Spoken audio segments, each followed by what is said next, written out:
विधायकों निज निर्वाचन मंडली में माराथन गस्त। आज कोरापुट जिलार कोटपाड़ा निर्वाचन मंडलीर बीजेपी विधायक श्री रूपभद्र सांसद प्रतिनिधि रामेश्वर जेना निज निर्वाचन मंडलीर विभिन्न ग्राम पंचायतर विभिन्न ग्राम मालदा चंपिया बामुणिया गुड़ा ग्राम को गस्त कर सरकार विकसित भारतर जो सबु योजनागुड़िक रही प्रकृत हिताधिकारी पाउछंती कि नहीं तार समीक्षा करथिले।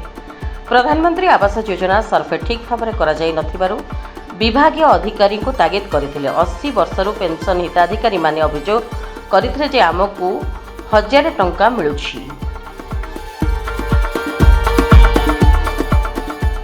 विधायक सेमानकु प्रतिश्रुति देइछंती सेमानकु 3100 टंका प्रदान कराजिवो। ग्राम अंचल रास्ताघाट ठीक भाव में काम होई नथिबारु विभागीय अधिकारी को तागिद करने सह यथा समय भितर भल काम करने कहिथिले।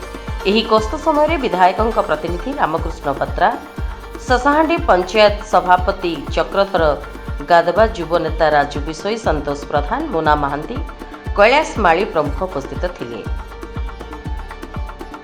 बोरीगुमा ब्लॉक नाला Subhash report, PS news Bharat.